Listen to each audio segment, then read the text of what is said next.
باب من اضاف رجلا، باب جو شخص کسی انسان کو مہمان کے طور پہ بلائے، ضیافت کرے، اضاف ضیافت سے، الی طعام کھانے کی طرف، واقبل ہوا علی عملہ اور وہ اپنے کام میں متوجہ ہو جائے، کام میں لگ جائے، تو کیا یہ ٹھیک ہے؟ حدیث پیچھے گزر چکی ہے۔ حدثني عبداللہ ابن منیر سمع النضر اخبرنا ابن عون قال اخبرني ثمامة بن عبداللہ ابن انس عن انس رضی اللہ عنہ قال، انس رضی اللہ عنہ کہتے ہیں، کنت غلاما، میں لڑکا تھا، یعنی چھوٹا تھا ابھی۔ یہ کون کہہ رہے ہیں؟ انس رضی اللہ عنہ۔ امشی مع رسول اللہ صلی اللہ علیہ وسلم، میں رسول اللہ صلی اللہ علیہ وسلم کے ساتھ جاتا تھا۔ آپ کا اپنا تو کوئی بیٹا نہیں تھا، حضرت انس آپ کے لیے ایک بیٹے کی حیثیت رکھتے تھے، تو آپ جہاں جاتے انس کو ساتھ لے جاتے۔ فدخل رسول اللہ صلی اللہ علیہ وسلم علی غلام لہ خیاط، تو رسول اللہ صلی اللہ علیہ وسلم اپنے ایک غلام جو کہ خیاط تھا، درزی تھا، آزاد کردہ غلام ہے یہ، اس کے پاس داخل ہوئے۔ فأتاہ بقصعۃ فیہا طعام، تو وہ ایک پیالہ لے کر آیا جس میں کھانا تھا، وعلیہ دباء، اور اس کھانے میں کدو تھا۔ فجعل رسول اللہ صلی اللہ علیہ وسلم یتتبع الدباء، تو رسول اللہ صلی اللہ علیہ وسلم کدو کو ڈھونڈنے لگے، یعنی کدو کی پیروی کر رہے تھے، یا کدو تلاش کر رہے تھے کھانے کے لیے، یا کدو نکال نکال کے کھا رہے تھے۔ قال فلما رأیت ذلک، وہ کہتے ہیں جب میں نے یہ دیکھا کہ آپ کو کدو اچھا لگ رہا ہے، جعلت اجمعہ بین یدیہ، تو میں نے اس کو آپ کے سامنے اکٹھا کرنا شروع کر دیا، یعنی میں ساری پلیٹ میں سے یا پیالے میں سے یا ڈش میں سے کدو نکال نکال کے آپ کے آگے رکھ رہا تھا۔ قال فاقبل الغلام علی عملہ، وہ کہتے ہیں حضرت انس نے یہ بھی نوٹ کیا کہ وہ جو غلام تھا، آزاد کردہ غلام جو درزی تھا، وہ اپنے کام میں مشغول ہو گیا، ہمیں کھانے میں بٹھا کے خود کام میں لگ گیا۔ قال انس لا ازال احب الدباء بعد ما رأيت رسول اللہ صلی اللہ علیہ وسلم صنع ما صنع، تو انس کہتے ہیں کہ اس وقت سے میں ہمیشہ کدو سے محبت رکھتا ہوں جب سے میں نے دیکھا کہ رسول اللہ صلی اللہ علیہ وسلم نے کیا جو کیا، یعنی چن چن کے جو کھایا۔ تو اس حدیث سے یہ پتہ چلتا ہے کہ میزبان کھانا رکھ کے اگر اپنے کام میں مصروف ہو جاتا ہے اور مہمان مل کے کھانا کھا رہے ہوتے ہیں تو اس میں کوئی حرج کی بات نہیں، مائنڈ کرنے کی ضرورت نہیں۔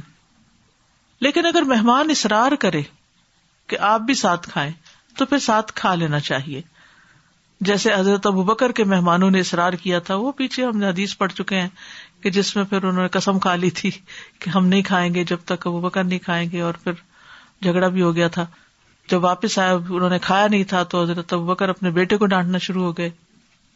پھر اسی طرح کسی کے سامنے کھانا لا کے رکھنے کا بھی جواز ہے اس میں، اور کھانے میں سے جو اس کی پسند کی چیز ہے وہ نکال کے اس کے لیے خاص رکھنے میں بھی کوئی حرج نہیں، جیسے حضرت انس نبی صلی اللہ علیہ وسلم کے لیے کدو ڈھونڈ کے نکال کے آپ کے آگے رکھ رہے تھے۔ یعنی بعض اوقات آپ دیکھتے ہیں کہ بچوں کو آپ نے کچھ کھلانا ہوتا ہے تو انہیں سارا سالن پسند نہیں ہوتا، لیکن اس میں سے کوئی خاص بوٹی پسند ہے یا کوئی خاص چیز جو آپ نے اس میں ڈالی ہوئی ہے ان کو وہ پسند ہے، تو آپ ان کی سہولت کے لیے یا سہولت کے علاوہ محبت کی وجہ سے آپ کٹھی کر کے ان کے آگے پلیٹ میں آسانی کے لیے رکھ سکتے ہیں۔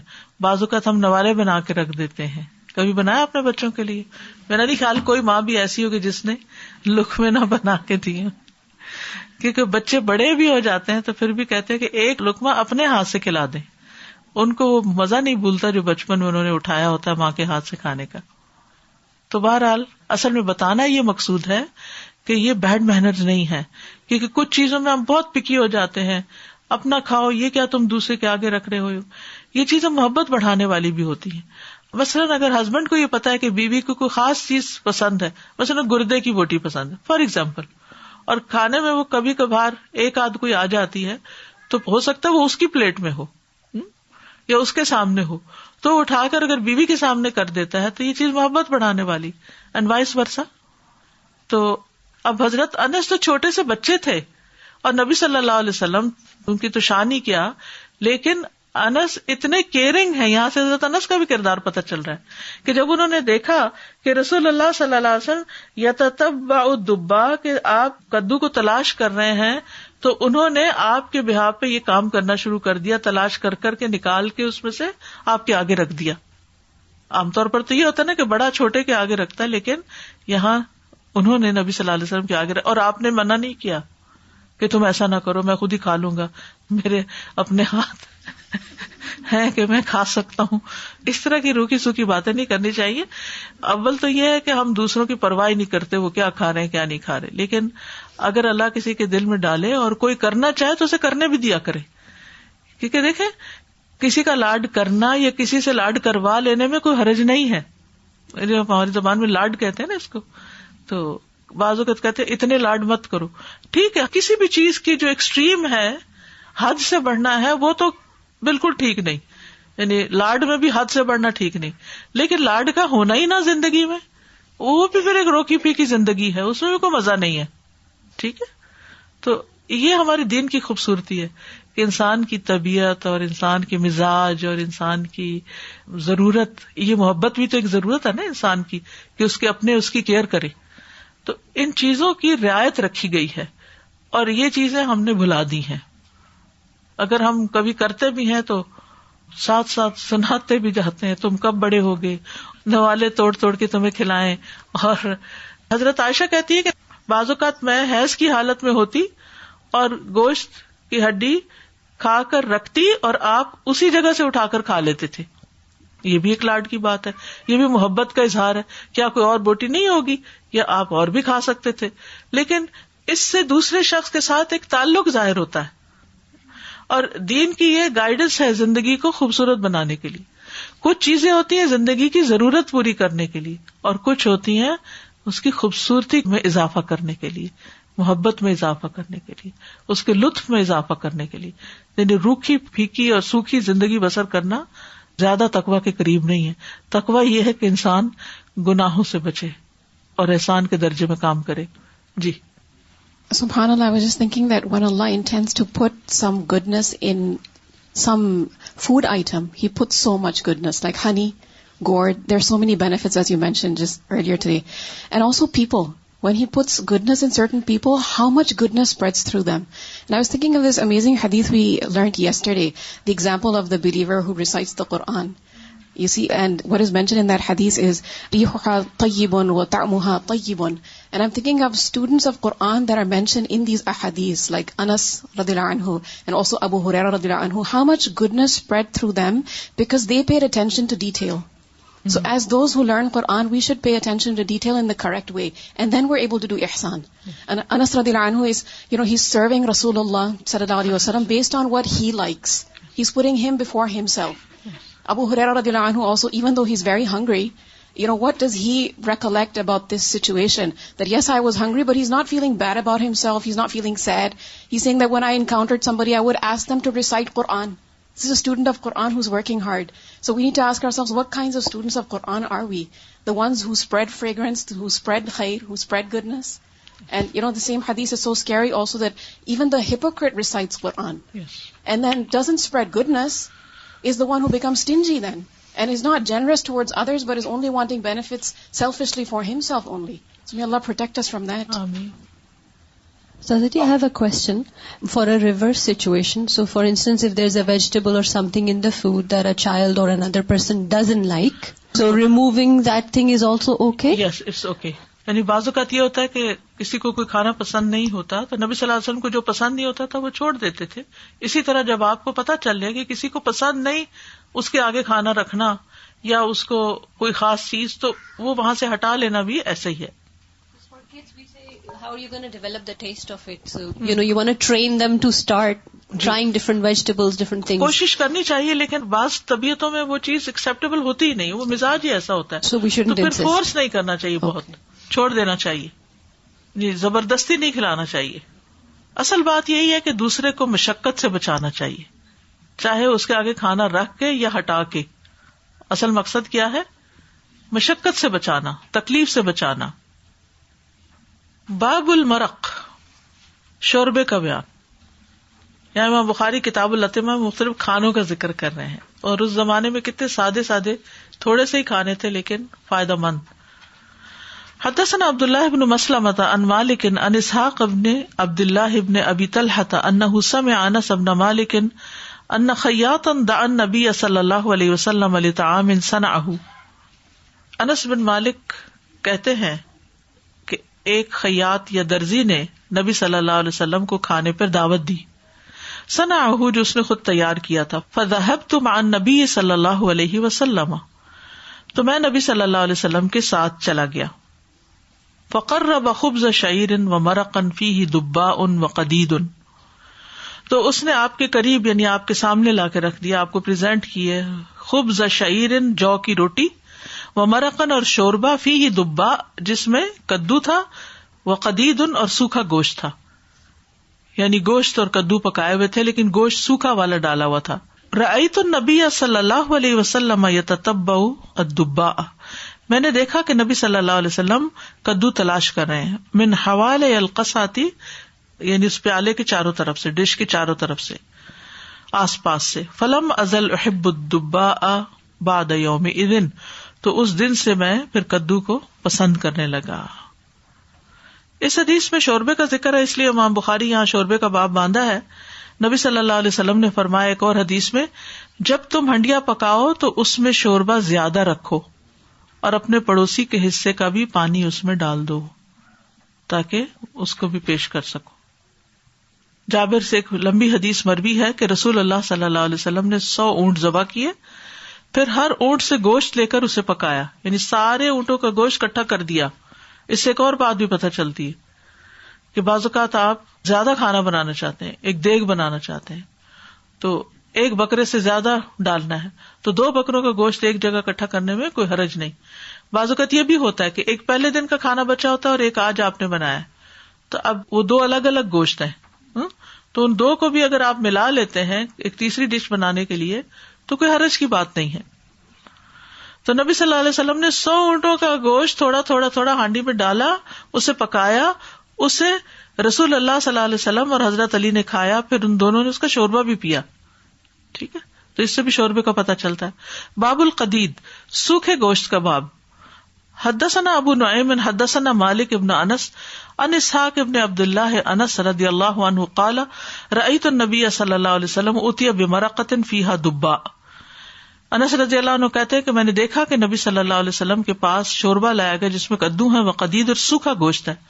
فرأیتہ یتتبع الدباء یاکلها تو میں دیکھ رہا تھا آپ کو کہ آپ کدو تلاش کر کے کھا رہے تھے. اچھا, اگر ہمارے پاس کوئی ایسی ڈش ہو, ڈونگا ہو جس میں گوشت اور کدو دونوں ہو تو ہم کیا ڈالیں گے؟ ہم میں سے کتنے لوگ کدو ڈالیں گے؟ الحمدللہ کچھ ہاتھ کھڑے ہیں. اس زمانے میں گوشت کو صاف کر کے اس کے ٹکڑوں پہ نمک لگا کے اسے پھر دھوپ میں خشک کیا جاتا تھا, ڈرائی کر لیا جاتا تھا, تو اس گوشت کو عربی زبان میں قدید کہا جاتا تھا. بعض خواتین گوشت کو ابال کر خشک کر دیتی, یعنی خوب بھون کے رکھ دیتی, ابال کے اس کے اندر کی نمی نکال کے, تو وہ سوکھا گوشت بھی کئی دن تک رہ سکتا تھا کیونکہ فریج نہیں تھے. تو آج کل فریزر کا دور ہے تو کئی مہینے تک لوگ فریز کر لیتے ہیں. حدثنا قبیصۃ حدثنا سفیان عن عبد الرحمن ابن عابس عن ابیہ عن عائشہ رضی اللہ عنہا قالت, حضرت عائشہ کہتی ہیں ما فعلہ الا فی عام جاء الناس نہیں کیا آپ نے اس کو مگر اس سال جب لوگ بھوکے تھے, یعنی کھانا کم تھا. اراد ان یطعم الغنی الفقیر آپ نے ارادہ کیا کہ غنی فقیر کو کھلائیں. وَإِن كُنَّا لَنَرْفَعُ الْقُرَاءَ بَعْدَ 15 اور ہم پائے 15 دن تک اٹھا رکھتے تھے. وَمَا شَبِعَ آلُ مُحَمَّدٍ صلی اللہ علیہ وسلم من خبز بر مأدوم ثلاثاً اور آل محمد صلی اللہ علیہ وسلم کبھی سیر ہو کر 3 دن تک نہیں کھا سکے گیہوں کی روٹی شوربے میں ڈوبی ہوئی. مأدوم ادم کہتے ہیں شوربے کو, خبز بر کہتے ہیں گیہوں کو, ویٹ کو. ویٹ کی روٹی شوربے میں بھیگی ہوئی 3 دن تک مسلسل کبھی نہیں کھائی. اور یہاں پر 15 دن تک پائے اٹھا رکھتے تھے. اس سے پتہ چلتا ہے کہ گوشت ذخیرہ کیا جا سکتا ہے. کیا کر سکتے ہیں؟ گوشت کو ذخیرہ کر سکتے ہیں. آج کل بعض لوگ تنقید کرتے ہیں یہ لوگوں نے قربانی کیا کی, فریج اپنا ہی بھر لیا, فلاں کر لیا فلاں. ہر ایک کے حالات مختلف ہوتے ہیں.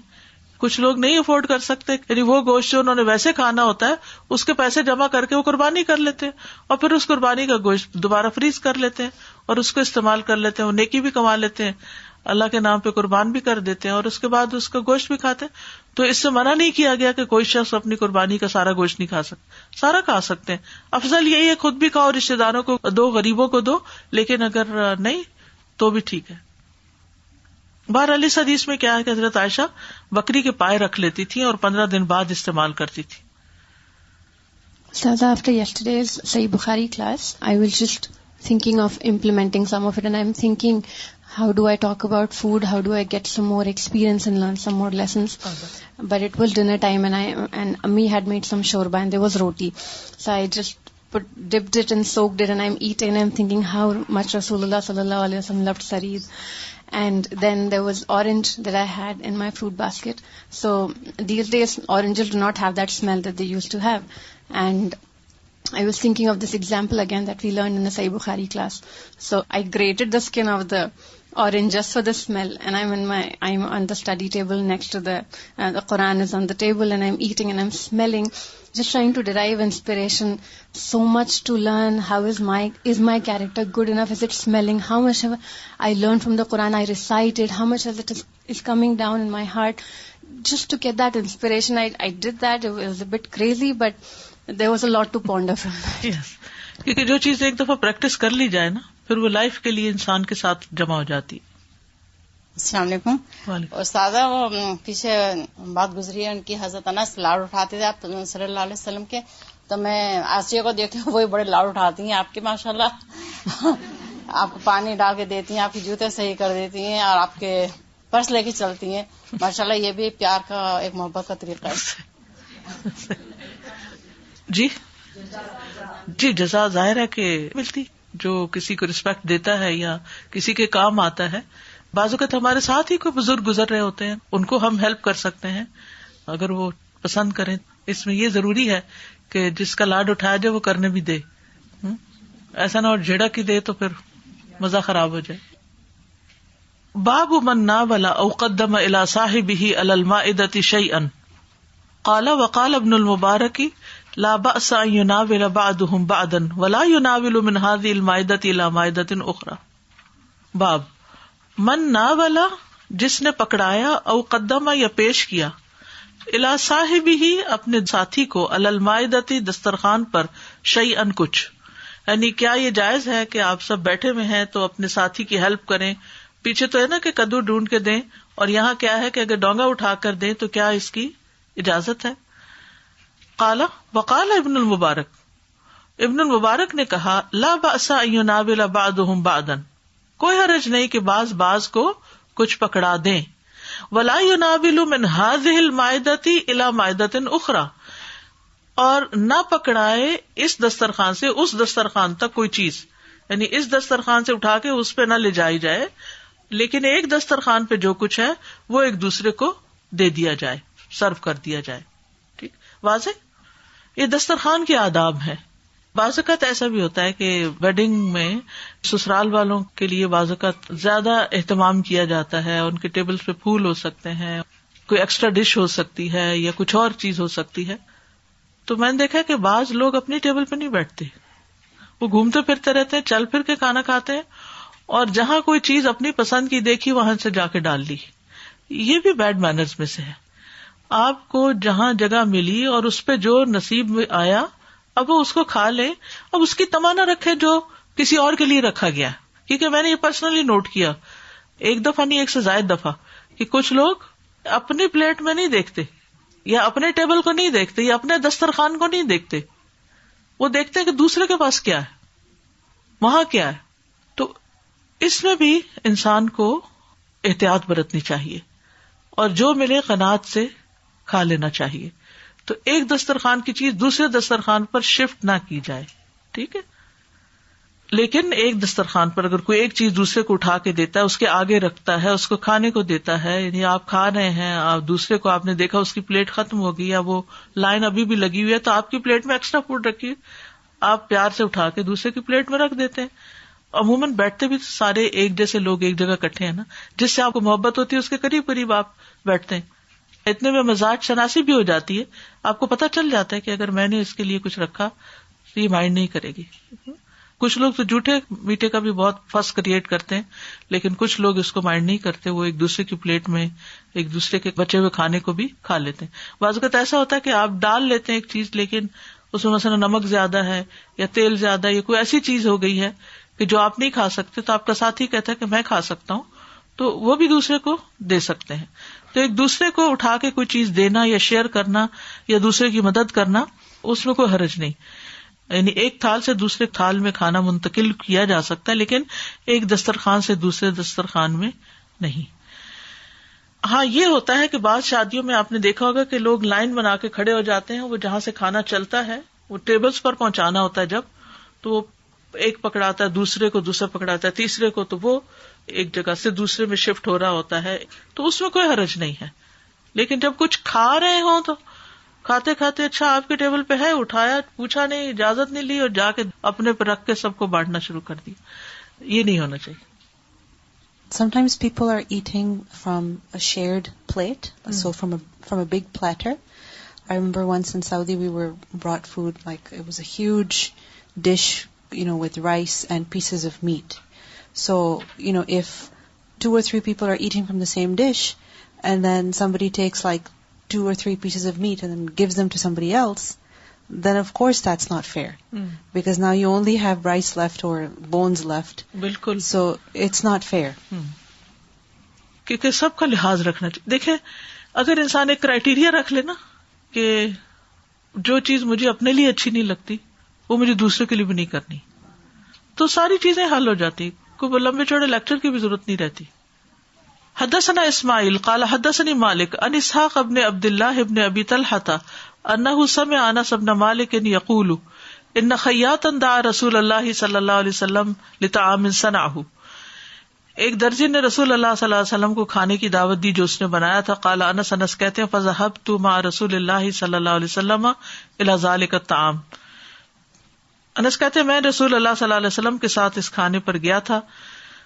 فقرب الى رسول اللہ صلی اللہ علیہ وسلم خبز من شعیر، تو اس نے آپ صلی اللہ علیہ وسلم کے قریب کی جو کی روٹی، ومرقا فی دبا، اور شوربہ جس میں کدو تھے، وقدید، اور سوکھا گوشت. قال انس کہتے ہیں فرأیت رسول اللہ صلی اللہ علیہ وسلم یتتبع الدبا، میں نے دیکھا آپ دبا تلاش کر رہے تھے، من حول الصفحۃ، پلیٹ کے کناروں سے. فلم ازل احب الدبا من یومئذ، تو اس دن سے میں کدو پسند کرنے لگا.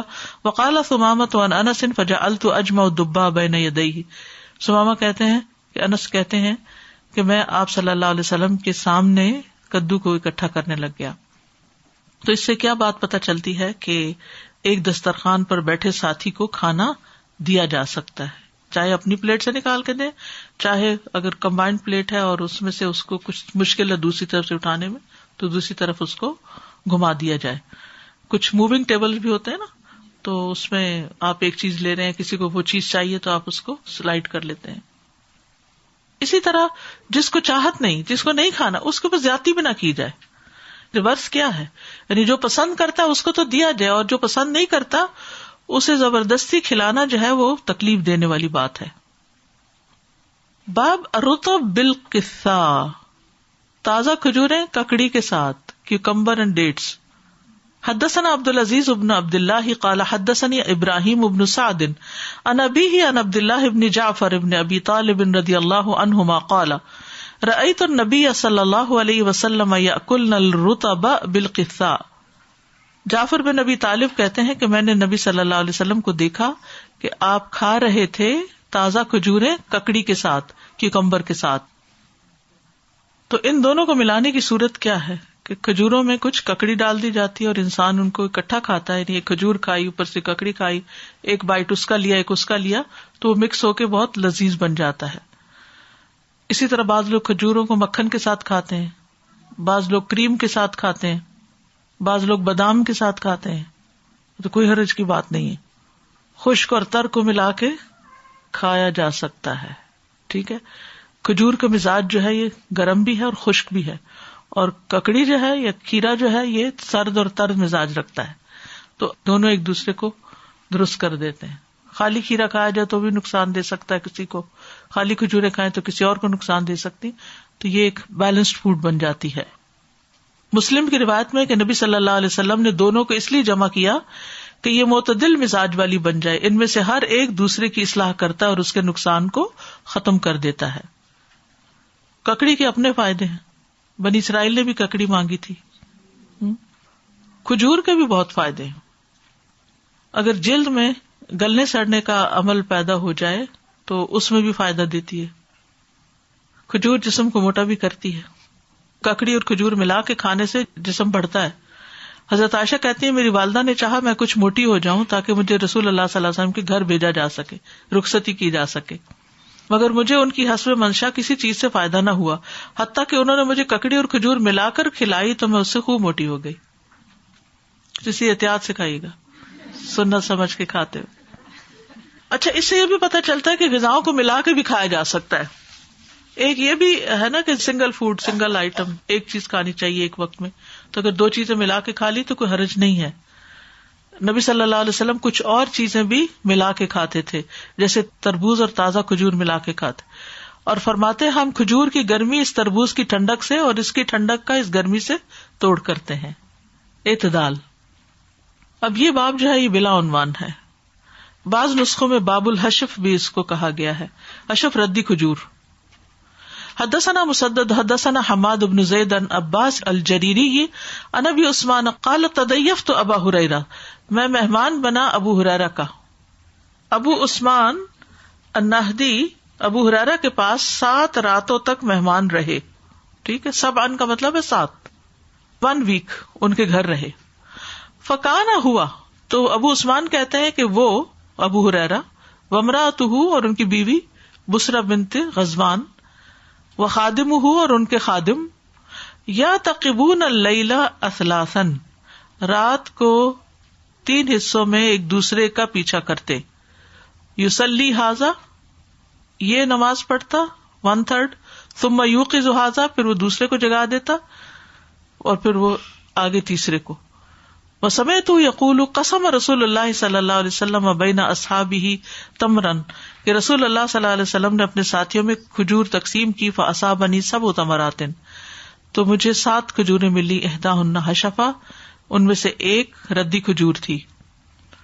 حدثنا محمد بن الصباح حدثنا اسماعیل بن زکریا عن عاصم عن ابی عثمان عن ابی ہریرہ رضی اللہ عنہ قسم النبی صلی اللہ علیہ وسلم بیننا تمرا, نبی صلی اللہ علیہ وسلم نے ہمارے درمیان کھجور تقسیم کی. فاصابنی منہ 5 4 تمرات وحشفۃ, تو مجھے 5 ملی جن میں سے 4 کھجوریں تھی, 5ویں کا ردی کھجور تھی.